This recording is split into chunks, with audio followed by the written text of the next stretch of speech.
Okay. Good evening, everyone. Let's start our class. आज बच्चे फिर कम हो गए, क्यों? सर एग्जाम का हम लोग का डेट आ गया उसके कारण। अच्छा, डेट आने से इतना असर? कब है यस एग्जाम? सर 13 से फाइनल है और 1 तारीख से मिड सेम है। 13 से फाइनल है, मतलब 13 दिसंबर से फाइनल है। Yes sir. और 1 तारीख मतलब फर्स्ट से आप लोग का मिड सेम है पहले। Yes sir. होने अच्छा वाला था लास्ट दिसंबर में, तो इस वजह से। अच्छा, अर्ली हो गया है। Yes sir. चलिए, ये तो नॉर्मल टाइमिंग है उसके, मतलब एग्जाम्स तो जनरली दिसंबर से पहले खत्म हो जाते हैं बाकी जगह। तो अच्छा, इसलिए कम हो गए हैं। लेट्स सी, अगर ऐसी जरूरत होगी तो we will postponed our classes, बाद में भी कर लेंगे, कोई दिक्कत नहीं। ठीक है, तो हम लोग लेक्चर 7 में हैं। एडिटिव मैन्युफैक्चरिंग पढ़ रहे थे अभी तक। तो हम लोग ने पिछले क्लास में क्या देखा? ऑक्सीडेशन खत्म हो गया था, डिफ्यूजन डोपिंग खत्म हो गया था, ऑक्सीडेशन कर रहे थे। मैंने बोला ऑक्सीडेशन खत्म हो गया, बट ऑक्सीडेशन खत्म हुआ, ऑक्साइड को कैसे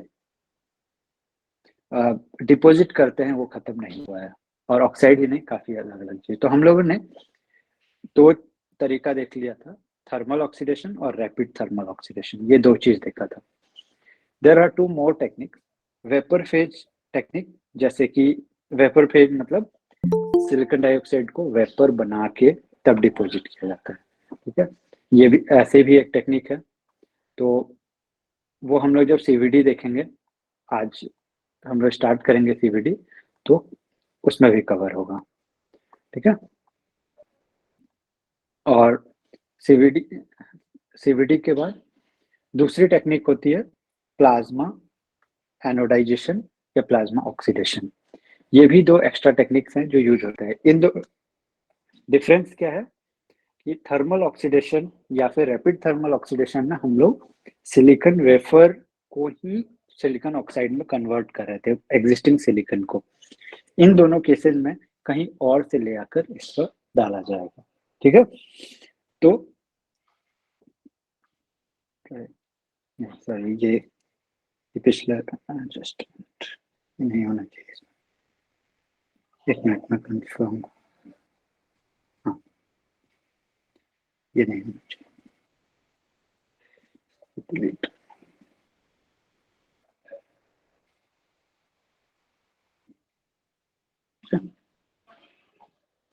हाँ, तो हम लोग शुरू करते हैं थिन फिल्म डिपोजिशन। जैसे हम लोगों ने देखा पहले डोपिंग, दूसरा हम लोगों ने देखा ऑक्सीडेशन, वैसे ही थिन फिल्म्स के बहुत रोल होते हैं। थिन फिल्म्स में कोई भी फिल्म हो सकता है। फिल्म मतलब layers, which includes oxide layers भी होते हैं इसमें, as well as metal layers. जब मेटल, हम लोग हमेशा बात करते हैं, इनफैक्ट जो चमकता हुआ दिखता है आपको वेफर में कॉन्टेक्ट्स, दोज आर मेटल्स। ठीक है, तो मेटल लाइंस, हम मेटल को डायरेक्ट तो डिपोजिट नहीं कर सकते हैं, डायरेक्ट रख तो नहीं सकते हैं, वायर्स तो हो नहीं सकते हैं, उस पर थिन फिल्म्स डिपोजिट किए जाते हैं। ठीक है, तो इन सारे डिपोजिशन, मेटल हो, अलग अलग चीजों के डिपोजिशन के लिए जो भी टेक्निक्स यूज किए जाते हैं, इनको ब्रॉडली दो भाग में बांटा जाता है। एक केमिकल वेपर डिपोजिशन और दूसरा फिजिकल वेपर डिपोजिशन। तो केमिकल वेपर डिपोजिशन में क्या होता है कि केमिकली हम लोग एक वेपर क्रिएट करते हैं और यहाँ केमिकल रिएक्शन इन्वॉल्व होता है। सिंपल सिंपल टर्म में, और डिटेल्स में आगे जाएंगे हम लोग। ठीक है, दूसरा होता है फिजिकल वेपर डिपोजिशन। इसमें सिंपली कोई चीज एक जगह से उठा के आप दूसरे जगह रख रहे हैं बाई फिजिकल मीन्स, जैसे गर्म करना, स्पटर करना, मतलब किसी चीज को लेयर एटम बाय एटम वो करना, मूव कर देना, इस तरह के मेथड्स। ठीक है, हम लोग सब डिटेल्स में देखेंगे अगले कुछ लेक्चर्स में। और ये जो स्पेशली जो मैं मतलब चैप्टर 2 या यूनिट 2 का बोल रहा हूँ, ये बेसिक्स है, ये फंडामेंटल है। इनफैक्ट अगर ये सारी चीजें आप जानते हैं तो there are many research labs. अगर आप लोग में से कोई रिसर्च में इंटरेस्टेड है तो there are many research labs जो सिर्फ आपको ये पता है, इन चीजों के बारे में आपको एक आइडिया है, आपने इसके बारे में पढ़ा है, जाना है, इसके वजह से आप इस फील्ड में अगर काम करना चाहते हैं तो बहुत इजीली ले लेते हैं, because there are many people who don't even know about this things. ठीक है, आपको चीजें थोड़ी आसान होती हैं। मैं आपको कुछ दिखाऊंगा भी, ठीक है, कुछ कुछ जो हम लोग के पास फैसिलिटीज हैं वो दिखाऊंगा। ठीक है, तो आज हम लोग फोकस सीवीडी पे करेंगे अगले 1-2 लेक्चर्स में। ठीक है, तो पहला चीज है atmospheric pressure chemical vapour diffusion. Simple नाम से, इनफैक्ट नाम में ही इनके ना पूरा डेफिनेशन होता है। एटमॉस्फेरिक प्रेशर पे, नॉर्मल एटमॉस्फेरिक प्रेशर पे हम लोग केमिकल वेपर डिफ्यूजन करेंगे। दूसरा है low pressure chemical vapour diffusion, ये काफी लो प्रेशर पे करेंगे, प्रेशर घटा के करेंगे।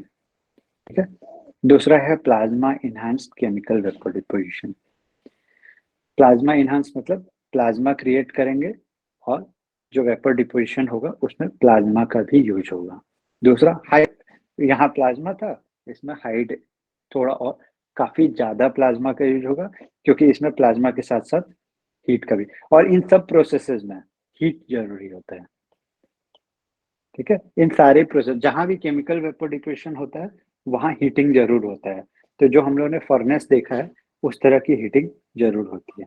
ठीक है, तो high density plasma chemical vapour diffusion, ये 4 कॉमन तरीके हैं सीवीडी के। ऐसे फिजिकल वेपर डिफ्यूजन में इवोपरेशन या फिर थर्मल इवोपरेशन सिस्टम बोलते हैं। ठीक है, और दूसरा स्पटरिंग। ठीक है, स्पटरिंग डिपोजिशन। ये 2 कॉमन मेथड्स हैं, ये दोनों हमारे पास है, मैं आपको दोनों ही दिखाऊंगा, दोनों के कुछ वीडियोस या फिर वहाँ लैब जाके आपको दिखाऊंगा। ठीक है, जब हम लोग इस चैप्टर पे आएंगे। तो अभी हम लोग सीवीडी देखते हैं। यहाँ तक कोई डाउट?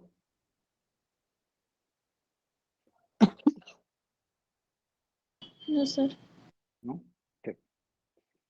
Next.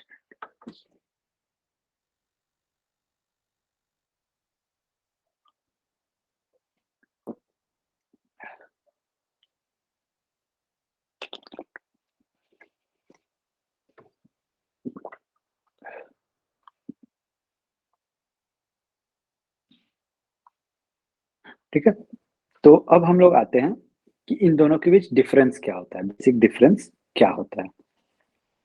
तो अगर कंपैरिजन किया जाए, सीवीडी के क्या फीचर्स होते हैं? In CVD reactant gases, gas introduce किया जाता है। यहाँ कुछ एक्सटर्नल, इनको जनरली प्रिकर्सर्स कहते हैं, प्रिकर्सर गैसेस कहते हैं, प्रिकर introduced into the chamber, reaction of gases on the wafer surface result in layer diffusion। तो यहाँ क्या होगा, यहाँ रिएक्शन होगा, वो भी कहाँ होगा, जैसे एक आपको ऐसे एग्जांपल के लिए बता रहा हूँ मैं यहाँ।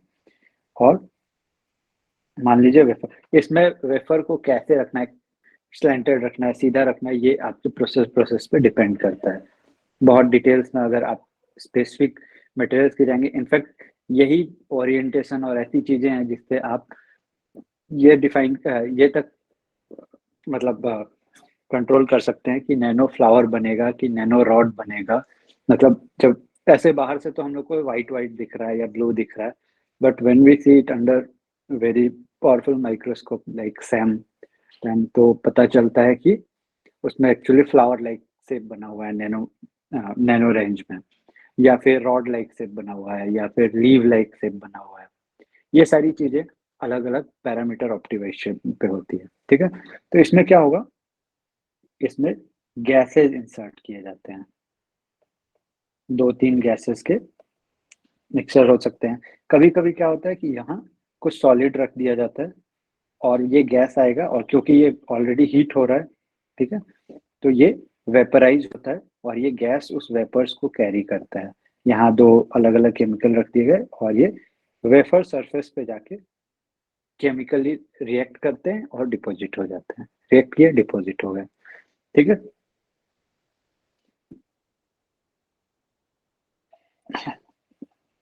तो इसके low pressure technique generally silicon, sorry, ये एक लो प्रेशर टेक्निक है। लो प्रेशर मतलब अभी आप बोलेंगे कि थोड़ी देर पहले तो आप बता रहे थे कुछ कुछ हाई प्रेशर, ये वो अलग अलग, लो प्रेशर टेक्निक मतलब क्या है कि प्रेशर तो बनेगा, जैसे प्रेशर बनेगा नहीं, प्रेशर कम किया जाएगा लेकिन बहुत कम नहीं किया जाता है। इस केस में नॉर्मली नॉर्मल प्रेशर से थोड़ा कम कर दिया जाता है so that this flow happens, ठीक है। But mostly except for LPCVD mostly और प्लाज्मा में भी थोड़ा हद तक लो जाया जाएगा, लेकिन उतना लो नहीं जाना होता है जितना कि हम लोग फिजिकल वेपर डिपोजिशन में जाएंगे। तो मैंने आप लोग को जो दो पंप के बारे में बताया था, टर्बोमोलेकुलर, क्रायोजेनिक, ठीक है, ये सब पंप्स जो हैं, ये पंप इस केस में फिजिकल वेपर डिपोजिशन के केस में ज्यादा यूज होंगे। इस केस में नॉर्मल पंप्स मतलब जो वैक्यूम क्रिएट कर रहे हैं, एक तरह से एयर सक कर रहे हैं वहां के, वो उतने ज्यादा पावरफुल नहीं होने होते हैं जितने की फिजिकल वेपर डिपोजिशन में यूज होते हैं, ठीक है। ये मोस्टली सिलिकॉन डाइऑक्साइड, पॉली मतलब पॉलीसिलिकॉन, पॉलीसिलिकॉन मतलब जो क्रिस्टलाइन फॉर्म में नहीं हुआ, एमॉर्फस सिलिकॉन बोल सकते हैं। पॉलीसिलिकॉन या सिलिकॉन नाइट्राइड फिल्म डिपोजिट करने के लिए यूज होता है। सिलिकॉन नाइट्राइड स्पेशली, जैसे मैंने बताया था ना, silicon dioxide is used as passive acid ढकने के लिए। Silicon nitride is also a very good passive acid, mostly used, ठीक है। वही पीवीडी, पीवीडी का एक अलग नाम वैक्यूम डिपोजिशन भी है। तो यहाँ देखिए, ये प्रेशर का, यहाँ लो प्रेशर की बात हो रही थी, इस केस में सीधे सीधी ये वैक्यूम कहा जा रहा है, क्योंकि यहाँ काफी लो प्रेशर जाते हैं, बहुत ही लो प्रेशर जाना होता है। इनफैक्ट कई बार हम लोग 10⁻⁻⁻7 मिली बार इस रेंज में जाते हैं, और हमारा नॉर्मल प्रेशर कितना है, 1300 समथिंग है ना, या 1033 ऐसा कुछ है ना, 1033 है, और हमें जाना है 10⁻⁻7 मिली बार। मतलब it takes much very long time. -7 में जाने में कभी कभी, जैसे अगर प्रॉपरली थोड़ा सा भी ज्यादा देर खुला रह गया आपका चैम्बर, तो हम लोग कभी कभी 12-13 घंटे भी लगते हैं। इसने स्टार्ट किया फॉर जस्ट 2 सेकेंड प्रोसेस, आपको 12-13 घंटे वेट करने होते हैं वो प्रेशर मेंटेन होने में, उसके बाद प्रोसेस करते हैं 2 सेकेंड 5 सेकेंड का, ठीक है। तो is a physical method used to produce constituent atom which condense on the wafer। तो यहाँ क्या होता है, यहाँ कोई रिएक्शन नहीं होता, कुछ नहीं होता, ये एक जगह से उठाया इसको वेपर के फॉर्म में, या फिर एटम, सिंगल एटम के फॉर्म में प्लाज्मा के साथ मिक्स करके, जैसा भी, और ये कंडेंस होता है। मतलब अगर ये आपका वेफर है तो इस पे जाके सिंपली ये जमा होता है, एक जगह से उठ के जमा होता है, ठीक है। तो बेसिक डिफरेंस सीवीडी और पीवीडी में ये होता है, सीवीडी के केस में रिएक्शन होती है, पीवीडी फिजिकल वेपर डिपोजिशन के केस में एक जगह, एक चीज को यहाँ से उठा के दूसरे जगह रखा गया, उसके लिए अलग प्रोसेस यूज किया गया। अगर हम लोग ऐसे सिंपली उठा के रख देंगे तो उस तरह से एडिशन नहीं हो सकता, उस तरह से चिपक नहीं सकता है। बट वही उसको लेयर बाय लेयर या फिर एटम बाय एटम या फिर बहुत मेल्ट करके, इस तरह की चीजें अगर की जाए तो ये कवर अप हो जाता है, ठीक है। जिसमें दो तरह के फ्लक्स मतलब ये जो इसका आपको ग्रेडियंट क्रिएट कर रहे हैं हम लोग, इसका जो फॉर्म प्लाज्मा या फिर वेपर क्रिएट कर रहे हैं, क्योंकि ये बहुत ही एक्सट्रीमली लो प्रेशर वैक्यूम ऐसे में क्रिएट करते हैं। तो इसके दो तरीके होते हैं, एक इवेपोरेशन, जो नाम से समझ में आता है, हीटिंग, इतना हीट किया जाता है कि मेटल वेपराइज हो जाए। मतलब गोल्ड, गोल्ड जैसे मेटल, क्रोमियम, जो कि क्रोमियम, गोल्ड, सिल्वर, एल्युमिनियम, ये इवेपोरेट होते हैं, नॉट जस्ट मेल्ट, इवेपोरेट हो, मतलब आप समझ सकते हैं कितना हाई टेम्परेचर प्रोड्यूस होता होगा, कितना हाई टेम्परेचर लगता होगा। और क्योंकि ये बर्न नहीं करे, इसलिए इसको बहुत ही हाई वैक्यूम में किया जाता है, ठीक है। दूसरा होता है स्पटर डिपोजिशन। स्पटर डिपोजिशन ऐसे है जैसे कीचड़ है, कीचड़ में आपने पत्थर फेंकना शुरू किया तो क्या होगा, बताइए क्या होगा।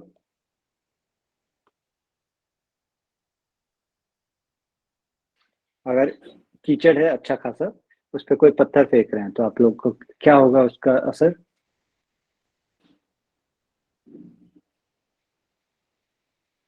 इसमें तो कोई टेक्निकल क्वेश्चन नहीं है, बता सकते हैं आप लोग।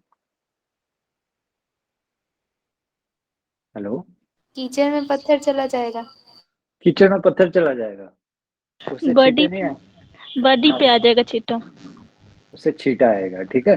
तो ठीक उसी तरह स्पटरिंग कैसे काम करता है कि आपने मतलब इलेक्ट्रॉन्स इस पे फेंके, तो क्या होगा, इससे कुछ छींटे, जो ये मटेरियल है, अगर ये मटेरियल है ब्लू रंग का हम लोग रिप्रेजेंट करें, तो इसके कुछ छींटे उड़ेंगे, ठीक है। इस इलेक्ट्रॉन से हम लोग ने हिट किया इस पे, तो इसके कुछ छींटे उड़ेंगे, और वो हम लोग एक वेफर पे या फिर हमारा जो भी सबस्ट्रेट है उस पे हम लोग डिपॉजिट कर लेंगे, कंडेंस कर लेंगे। तो इस तरह से स्पटरिंग काम करता है, ठीक है।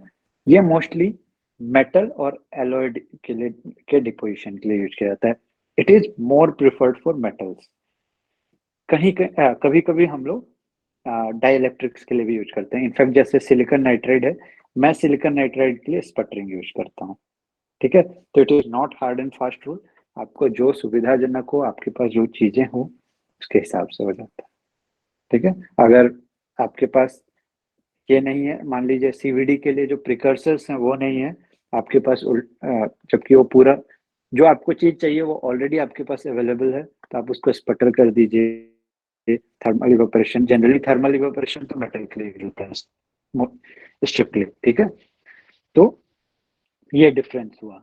अभी हम लोग सीवीडी में घुसते हैं, यहाँ तक कोई डाउट?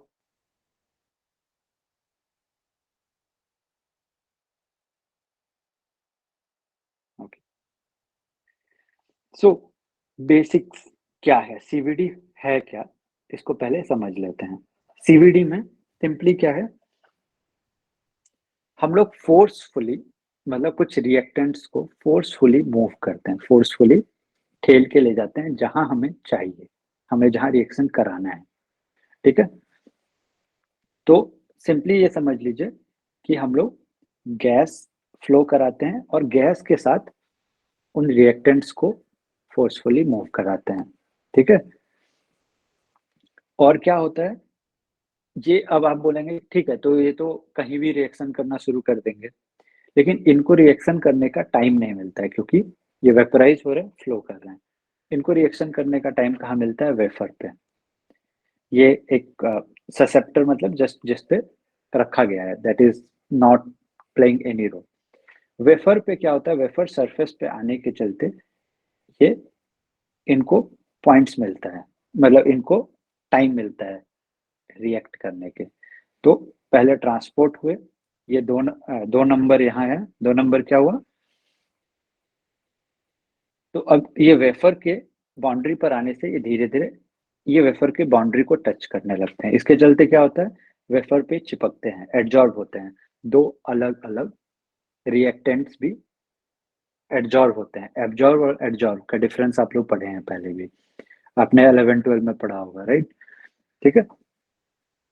अब यहाँ रिएक्शन होता है, यहाँ रिएक्शन होता है, और जो रिएक्शन के बाद ऐसी चीजें होती है जो कि सॉलिड फॉर्म में हो और एडहेयर हो सके, जो हमारे वेफर पे चिपक सके, रुक सके, वो यहाँ रह जाती है। और कुछ रिएक्टेंट्स क्या है, क्योंकि गैस तो फ्लो हो ही रहा है, तो रिएक्टेंट्स जो बाई प्रोडक्ट्स होते हैं वो इसके साथ निकल जाते हैं, और कई बार जो हमें चाहिए वो भी निकल जाता है, ठीक है। तो इतना इसको टाइम मिलना चाहिए कि ये इस पे रिएक्शन हो सके। हमारा गैस फ्लो बहुत ज्यादा भी नहीं होना चाहिए और इतना कम भी नहीं होना चाहिए कि ये पहुंच ही नहीं सके और इसको ले भी नहीं जा सके, ठीक है। यहाँ समझ आया क्या प्रिंसिपल है, एकदम सिंपल सा प्रिंसिपल। और ये पूरा चीज ही, ये रिएक्शन होने के लिए हम लोग आपको उस दिन भी मैंने बताया था, कोई भी फर्नेस के 3 जोन्स होते हैं। ये मोस्टली हम लोग जिस तरह की जरूरत है उस तरह के जोन्स में रखते हैं। कई बार होता है कि हमारा रिएक्शन जो होता है वो हायर टेम्परेचर पे हो रहा है, वेपर बनना लोअर टेम्परेचर पे हो रहा है, तो हम लोग उसी हिसाब से अलग जोन में रखेंगे। कई बार क्या होता है, दोनों ही चीजें बहुत हाई टेम्परेचर पे होनी है तो दोनों को ही सेंट्रल जोन में रखा जाता है। कई बार ऐसा भी होता है कि वेपराइज होने के लिए बहुत हाई टेम्परेचर चाहिए, लेकिन रिएक्शन लोअर टेम्परेचर पे होता है। ठीक है, तो क्या करते हैं कि जनरली जोन 2 में, जो कि सेंट्रल जोन है, उसमें रिएक्टेंट्स रख दिया जाता है जो वेपराइज होंगे, और जिसको प्रिकर्सर या रिएक्टेंट बोल सकते हैं, और आपका वेफर जो है जहां उसको डिपोजिट होना है या रिएक्शन होना है, उसको थर्ड जोन में, लास्ट जोन में, जिधर फर्स्ट और थर्ड जोन में ज्यादा अंतर नहीं है, बस डिफरेंस है डायरेक्शन का। आप जिधर से गैस इन कर रहे हैं मैं उसको फर्स्ट जोन कंसिडर करता हूँ, जिधर से आउट कर रहे हैं उसको जोन 3 कंसिडर करते हैं। ठीक है, ये बेसिक प्रिंसिपल हुआ। जोन जोन का अगर आप भूल गए हैं तो मैं फिर बता दूं, अगर इधर से आप गैस दे रहे हैं तो फर्नेस के 3 जोन होंगे, zone 1, zone 2, zone 3।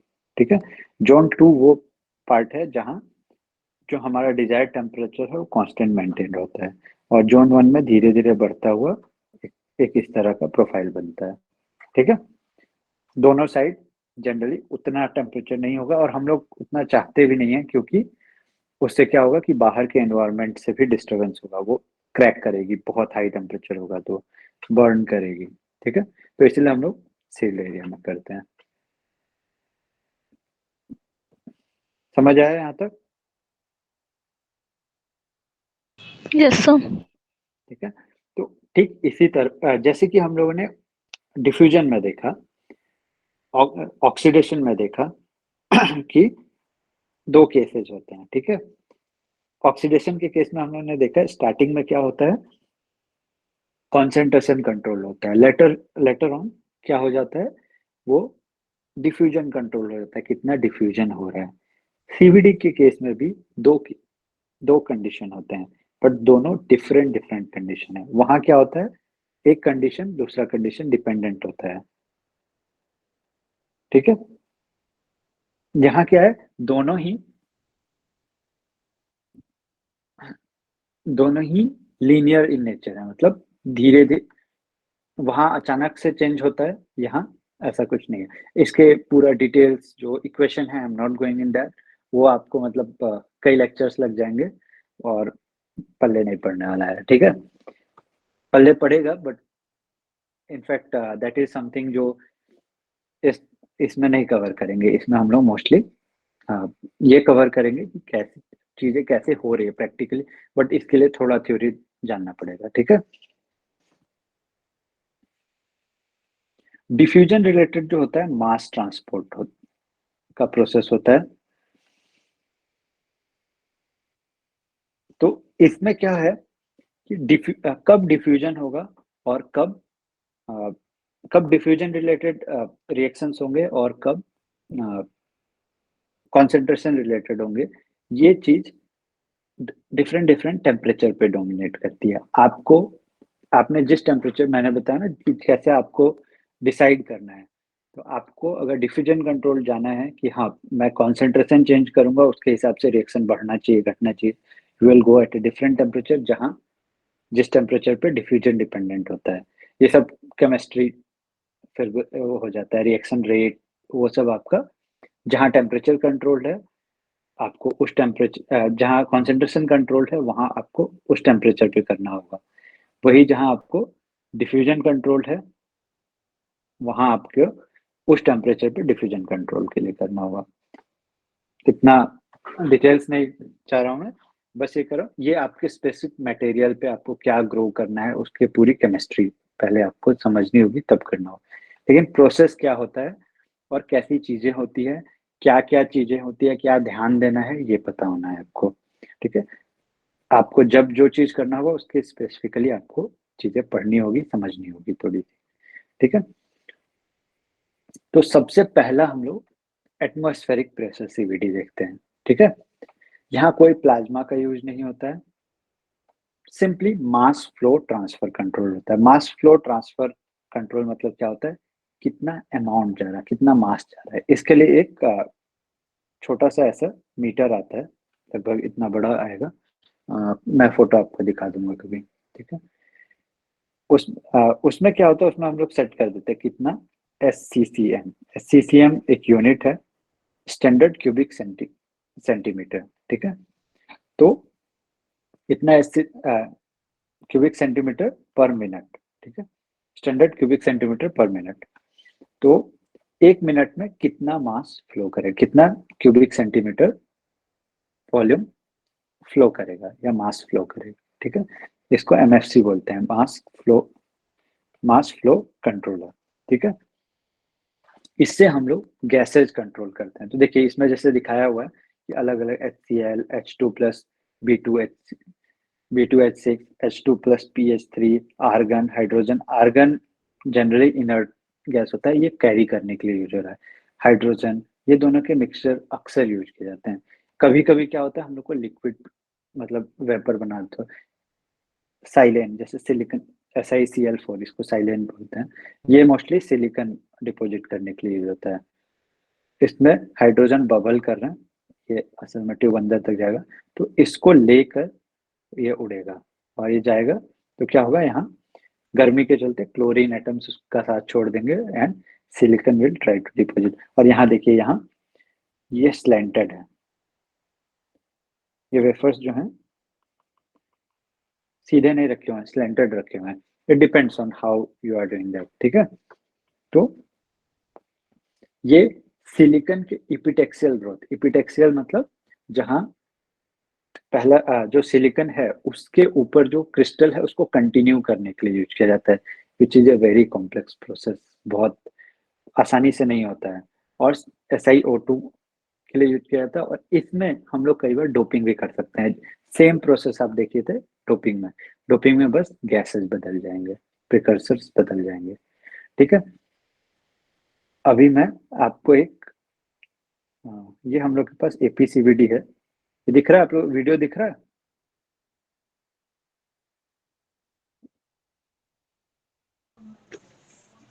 Yes sir. ये एक सिस्टम, ये APCVD का सिस्टम है जो हम लोग के लैब में है। It is a very small system, ठीक है। तो इसमें देखिए, आप नीचे आपको जो कंट्रोलर्स दिख रहे हैं ना, ये नीचे कंट्रोल्स हैं, ये देखिए यहाँ अंदर क्वार्ट्ज ट्यूब है, ठीक है। अभी ये बंद है, इसमें हीटर क्वाइल्स दिख रहे होंगे नीचे, ब्लैक ब्लैक ब्लैक दिख रहा है ना। तो जब हीटर कॉइल जब ऑन होता है तो वो हीट करता है, ऊपर भी है नीचे भी है, ठीक है। और दोनों साइड स्टील के कपलर्स लगे हुए हैं, उसको बंद करते हैं। और नीचे जो आपको दिख रहा है, नीचे कंट्रोल्स हैं, कंट्रोल से हम लोग 3 अलग अलग जोन के टेम्परेचर कंट्रोल करते हैं। इधर आपको जो दिख रहा है ना, ये 3 कंट्रोल्स हैं। तो इसमें हम लोग अलग टेम्परेचर से 850 फिट कर दिया यहाँ, तो दोनों साइड जनरली कम फिट करें। यहाँ हम लोग 250 या 300 भी करेंगे ना, तो भी ये ऑलमोस्ट 500 पहुंच जाएगा, ऐसा होता है। बट क्यों, ताकि ग्रेजुअली बढ़े, ऐसा नहीं हो कि ये बढ़ गया ये क्रैक करने लगे, इसलिए हम लोग देते हैं। तो इधर मोस्टली 250 या 300 दे देते हैं, तो धीरे धीरे टेम्परेचर बढ़ेगा। तो इस तरह से हम लोग इसको करते हैं। तो आपने देखा कि अंदर क्वार्ट्ज ट्यूब डाला जाता है। ये एक बहुत ही सिंपल सिस्टम है, it is not a very complex sophisticated system, ठीक है। ये आपको अक्सर फिजिक्स लैब्स में और केमिस्ट्री में जो लोग थोड़ा मोड़ा मटेरियल्स पे काम करते हैं, बहुत जगह मिलेगा। इसका छोटा वर्जन मिलेगा, बड़ा वर्जन मिलेगा, अलग। ये मोस्टली एटमॉस्फेरिक प्रेशर पे होता है, बट स्टिल आपको कहीं कोने में, हाँ थोड़ा गंदा है, इग्नोर इट, ओके। तो मतलब थोड़ा ये दिख रहा है, यहाँ आपको एक पंप दिख रहा है सभी को, ये नीचे, यस सर। ठीक है। ये पंप हम लोग जनरली यूज करते हैं। ये स्टार्ट करने से पहले क्या करते हैं, इसमें इस साइड जो लेफ्ट साइड था, लेफ्ट साइड हम लोग इसमें क्या करते हैं, कपलर कनेक्ट किया, हल्का सा लो प्रेशर क्रिएट करते हैं। क्यों करते हैं, ताकि गैस फ्लो हम लोग चेक कर सकें, लीकेजेस चेक कर सकें, कोई लीकेज तो नहीं है, अच्छे से पैक है कि नहीं। क्योंकि अगर नहीं होगा तो क्या होगा, वो प्रेशर टूट जाएगा, मतलब नहीं मेंटेन होगा, वो तुरंत लीकेज हो जाएगा। तो हम लोग पहला चीज ये करते हैं। दूसरी चीज इसमें क्या की जाती है कि हम लोग सक कर लिए। दूसरा ये कि यहाँ से जब हम लोग गैस डालेंगे तो ये पूरा फ्लो करे अच्छे से, बिना कहीं रुकावट के, इसलिए हम लोग डालते हैं। और तीसरी चीज ये भी है कि स्टार्ट किया हमने, तो कुछ जो गैसेज ऑलरेडी हैं इसमें, जो कॉन्टेमिनेंट्स हैं, वो भी क्लीन हो जाए। और इस केस में भी हमेशा ध्यान रखना है, हम लोग ने पहले भी देखा ना कि जो भी आउटपुट हो रहा है यहाँ एक्चुअली ये हम लोग के पूरे रूम के से बाहर निकलता है और फिर स्क्रब होता है, फिर बाहर जाता है। ठीक है, कभी भी आपको गैस जो निकलते हैं उनको खुले में नहीं छोड़ना है, स्क्रब करना है, बर्नआउट करना है। ठीक है, किसी भी केस में आप कहीं भी कोई इंडस्ट्री में अगर काम कर रहे हैं या फिर लैब में काम कर रहे हैं, it can be dangerous to you and for anyone there. ठीक है, तो ये चीज ये समझ आया। फिर मैं चला देता हूँ, आप देख सकते हैं। ठीक है,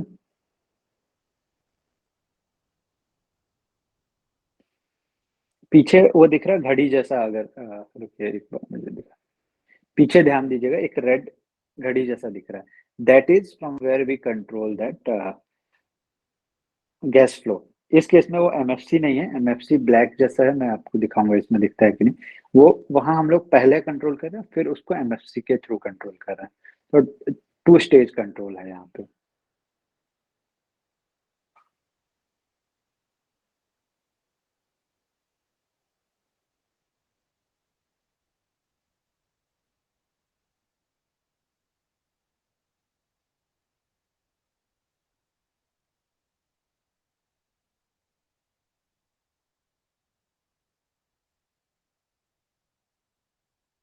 और इसमें जो राइट साइड में जो एक गॉज लगा हुआ है ये घड़ी जैसा, this is also pressure gauge. ये क्या करता है, ये जब हम लोग वैक्यूम बनाते हैं तो ये चेक कर, मतलब जस्ट प्रेशर सक करते हैं तो ये चेक करता है कि यहाँ प्रेशर घटा, प्रेशर घटा, फिर प्रेशर मेंटेन हुआ, इसको चेक करने के लिए यूज होता है। ठीक है, ये एक सिंपल सीवीडी का एक बेसिक, एपी सीवीडी को नॉर्मली सीवीडी ही बोलते हैं, उसमें कोई आगे एपी ये सब नहीं लगाते हैं। ये आपको पढ़ाने के लिए एपी सीवीडी बोल रहे हैं, but this is the most common form of CVD.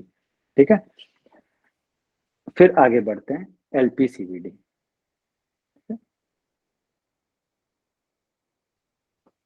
हाँ, तो low pressure chemical vapour deposition, यहाँ थोड़ी सी कॉम्प्लेक्सिटी आ जाती है। वहां हम लोग क्या कर रहे थे, वहां हम लोग सिंपली एक बस टेस्टिंग के लिए कर रहे थे, अदरवाइज सब नॉर्मल प्रेशर पे चल रहा था। राइट, यहाँ क्या होता है, यहाँ एमएफसी के साथ साथ गैस सीक्वेंस कंट्रोलर होता है, अलग अलग गैस सोर्सेज हो जाते हैं। उसमें भी आपने देखा फर्नेस था, हीटर था, सब कुछ यहाँ है। लेकिन यहाँ यहाँ साथ में वैक्यूम पंप लगा होता है, जो बहुत हाई वैक्यूम तो नहीं करेगा। ठीक है, जो बहुत हाई वैक्यूम नहीं करेगा, लेकिन अच्छा खासा वैक्यूम क्रिएट करता है। ठीक है, इस केस में क्या होता है, वेफर्स को अलग अलग ओरिएंटेशन में रखने की जरूरत नहीं होती है। क्यों? क्योंकि this is reaction control case, that was diffusion control. क्योंकि वहां जैसे जैसे जैसे रिएक्टेंट्स पहुंचेंगे वैसे वैसे रिएक्शन होगा। यहाँ क्योंकि ऑलरेडी डिफ्यूजन हो रहा है, बहुत तेजी से हो रहा है, क्योंकि ऑलरेडी वैक्यूम बना हुआ है, कुछ भी डाले तुरंत सक हो रहा है। ठीक है, तो यहाँ क्या होता है, यहाँ वेफर्स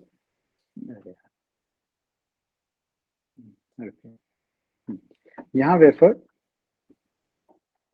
स्ट्रेट स्टैक किए जा सकते हैं, यहाँ सीधे सीधे सीधे सीधे रख सकते हैं। तो इसके जो गैप में है, ये तुरंत तुरंत उसके रिएक्शंस होंगे, आएगा रिएक्शन हुआ, कैसे गया रिएक्शन।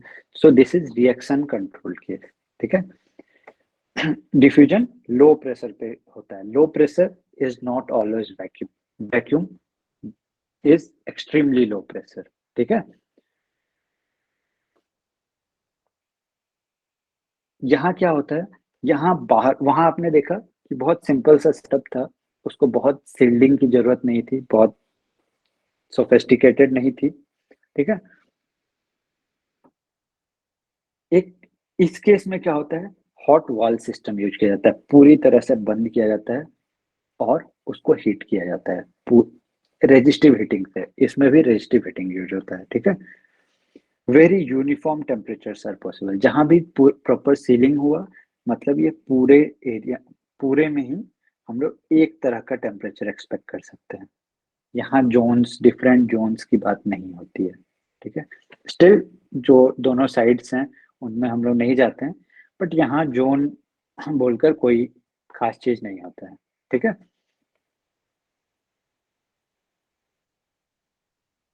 बाकी सारी चीज एपीसीवीडी, एलपीसीवीडी, पीसीवीडी लगभग सेम होता है, ठीक है। तो एक हम लोग के पास एलपीसीवीडी है, मैं नहीं यूज करता हूँ मोस्टली, बट आपको ये हमारे एक सीनियर है वो यूज करते हैं। तो यहाँ देखिए, यहाँ आपको लेफ्ट हैंड साइड में ये स्टील के चैम्बर्स दिख रहे हैं, दिख रहा है सभी को? Yes sir. आप सभी लोग कंफर्टेबल है ना, मतलब बोर नहीं कर रहा हूँ ना मैं?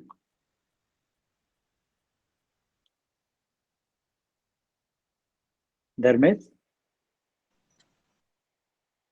हाँ तन्या बोलिए। No sir. बोर नहीं हो रहे ना, सब ठीक है? No sir. कहीं भी परेशानी हो, दिक्कत हो, बोरिंग है बताइए, हम लोग कुछ और बातें करेंगे, फिर शुरू करेंगे, ठीक है। Okay sir. पढ़ेंगे बट आराम से एंजॉय करके, डोंट वरी अबाउट बहुत सीरियस नहीं होना, ठीक है। तो यहाँ जो आपको ये स्टील चैम्बर्स दिख रहे हैं ना, इसमें क्या होता है, इसमें प्रिकर्सर्स रखे हुए हैं, मोस्टली लिक्विड प्रिकर्सर्स ये सब रखे हुए हैं। कुछ गैसेज के भी कनेक्शन है। इनफैक्ट इसके जो पहले वीडियो में था ना, उसके लास्ट में आप देखेंगे, रुकिए मैं दिखाता हूँ। इसके लास्ट में देखिएगा, हाँ इनफैक्ट यहाँ देख सकते हैं आप, ये देखिए, ये जो पीछे दिख रहा है ना राइट हैंड साइड में, that is the back of that APCVD, ठीक है।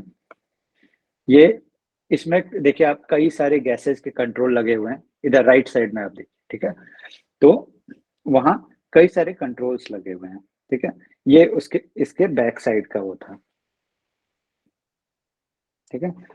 तो वहां से गैसेस कंट्रोल हो रहे हैं, वो गैसेस आते हैं, कुछ गैसेस डायरेक्टली जाएंगे, यहाँ से एंटर करेंगे, कुछ गैस इस प्रिकर्सर्स के थ्रू जाते हैं, और तब यहाँ अंदर रिएक्शन होता है। हाँ, और एमएफसी जो है, मैं बताया था आपको, ये ऊपर जो दिख रहा है आपको black, this is MFC, mass flow controller. यहाँ दिख रहा होगा आपको एक सिलिंड्रिकल सा, इसमें क्या होता है, इट टेक्स द गैस, उसके मास को प्रॉपरली मेजर करके भेजता है, ठीक है। और ये इतना छोटा सा device, this costs a lot, ठीक है। ये शायद 1-1.5 लाख का आता है, कम से 1-1.5 लाख का आता है, छोटा सा, इतना छोटा, ठीक है। It is a very precise instrument, ठीक है। तो अब इसको मैं दिखाता हूँ कैसे होता है। इसको खोल नहीं सकते हैं बहुत इजीली, इसमें एल्यूमिना ट्यूब यूज होता है, अनलाइक दैट क्वार्ट्ज नहीं, एल्यूमिना यूज होता है। Alumina is even more heat resistant than quartz, ठीक है। देखिए, इसमें देखिए, इसमें भी कंट्रोल्स हैं, लेकिन इसमें कंट्रोल कम है। इसमें प्रेशर कंट्रोल है और टेम्परेचर कंट्रोल है, सिंगल कंट्रोल, 3 अलग जोन्स नहीं है, ठीक है।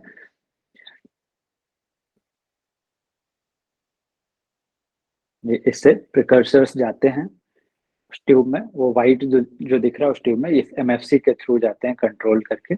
और जो राइट हैंड साइड में आपको दिख रहा है, ये this is chiller.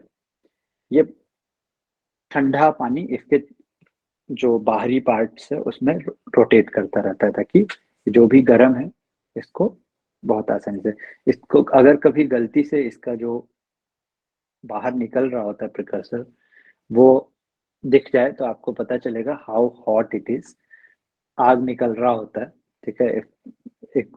If scrubbing is not done, आग निकल रहा होता है, खतरनाक से, मतलब बहुत ही पॉइजनस एनवायरनमेंट होता है अगर लीकेज हो जाता है तो, ठीक है। And in any such cases you must immediately, पहले तो भाग जाइए वहां से, shut down everything and flee, that is very important, ठीक है। नॉट फ्ली मतलब सेफ करके वहां से निकल जाना, environment will not be good, ठीक है। नेक्स्ट आता है प्लाज्मा इनहांस्ड सीवीडी, ठीक है। तो प्लाज्मा जहां भी आएगा, प्लाज्मा मतलब फोर्थ स्टेज ऑफ मैटर, जो एक बार और भी हम लोग डिस्कस कर रहे थे।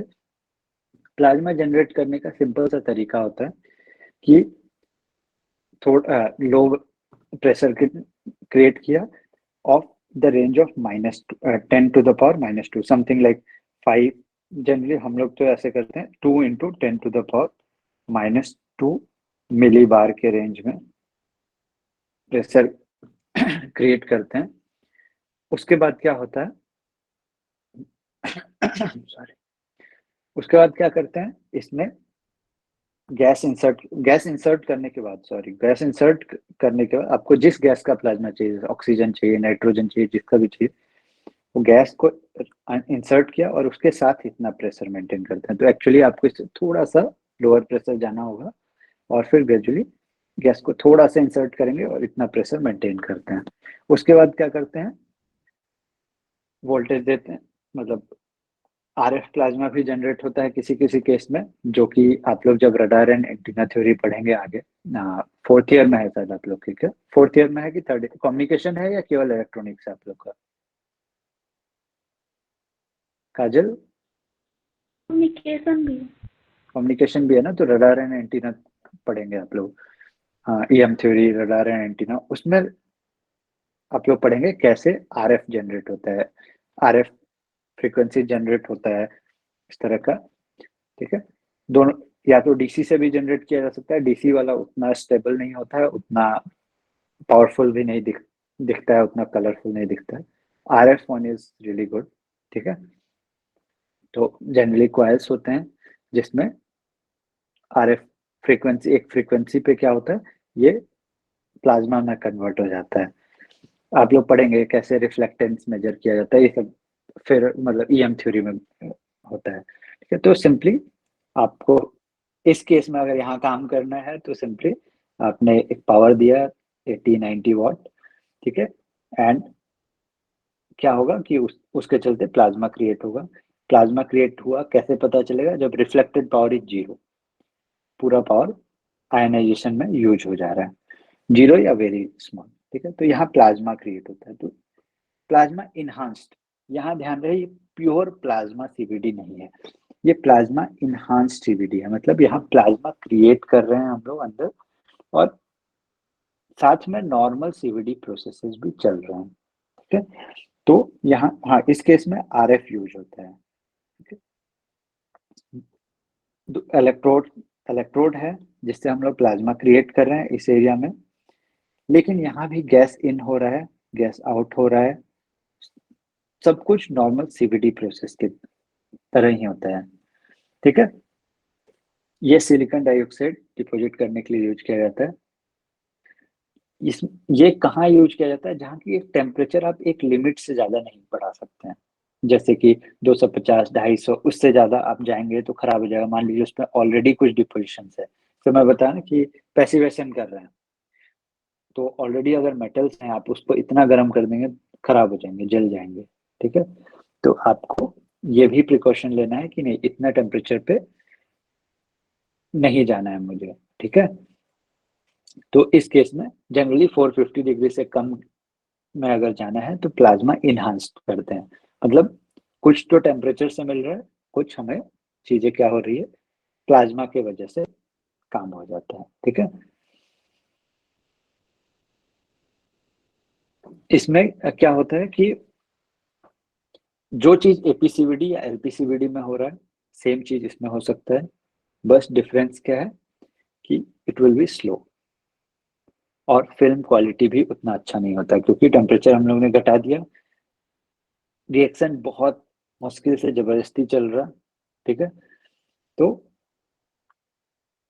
इसमें क्या होता है कि फिल्म क्वालिटी भी पुअर होती है और स्लो भी होता है, बट इसमें एक ही एडवांटेज है, it can work at A bit lower temperature, जहाँ की हम लोग को ऑलरेडी कुछ मेटल डिपॉजिट्स हैं, मेटल डिपॉजिटेड है, तो उसके ऊपर करना है तो वहां ये यूज किया जा सकता है। ठीक है, नेक्स्ट आता है high density plasma chemical vapour diffusion. ये नाम से समझ में आ रहा है कि उसका और हाइयर वर्जन है। इस केस में सिलिकॉन डाइऑक्साइड का डिफ्यूजन बहुत आसानी से होता है, ये थोड़ा न्यूअर वर्जन है।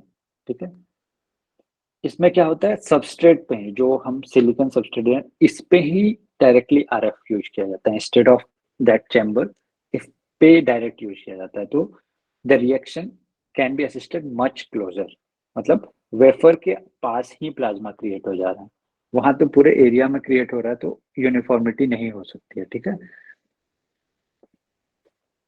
इसमें 150 डिग्री से कम पे भी कर सकते हैं। इसमें चैम्बर प्रेशर थोड़ा कम रखना होता है, 1 to 10 मिलीटोर। ठीक है, कोई हीटिंग अलग से हीटिंग की जरूरत नहीं होती है। इसमें क्या होता है लेकिन, क्योंकि प्लाज्मा है और आयंस हैं, इसके चलते वेफर का सबस्ट्रेट का टेम्परेचर 400 तक जाता है, क्योंकि हीटिंग होता है इसके चलते। और इसके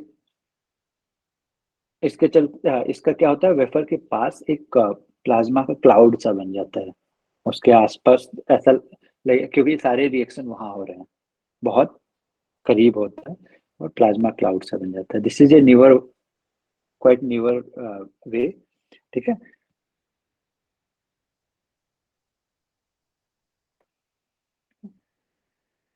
जैसे ये बायस करते हैं ना, ये हम लोग स्पटरिंग में भी पढ़ेंगे, जो कैसे इसको बहुत करीब बायस करते हैं, कैसे वेफर के पास प्लाज्मा क्रिएट किया जा सकता है। ये चीज हम लोग जब हम लोग स्पटरिंग पढ़ेंगे तो हम लोग वहां देखेंगे कि एक्चुअली ये सिमिलर तरीका है। ठीक है, कैसे किया जाता है, बट वहाँ हम लोग हीट नहीं देते, हीट देते हैं उतना नहीं देते हैं। और दूसरी चीज वो है कि वहाँ हमें केमिकली मूव नहीं कर, केमिकल्स नहीं होते हैं, यहाँ केमिकल्स होते हैं जो रिएक्शन कर रहे होते हैं, वहाँ मटेरियल डायरेक्ट उठा के डाला जाता है। ठीक है, एज यूजुअल मैं फिर आपको याद दिला दे रहा हूँ, एग्जॉस्ट सिस्टम इस केस में भी जरूरी है, जो हम लोग पिछले बार पढ़े थे, ताकि हजार्डियस गैसेज को तुरंत हटाया जा सके। पॉइजनस, फ्लेमेबल, एक्सप्लोसिव और कॉरोसिव गैसेज जो भी हों उनको हटाना।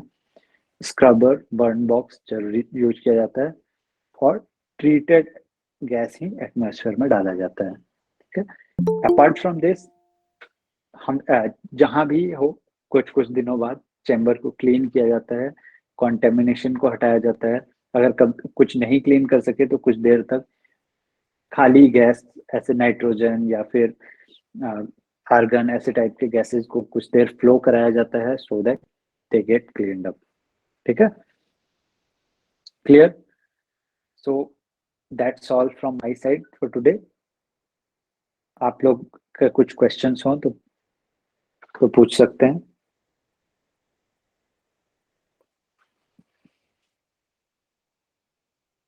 कोई क्वेश्चन?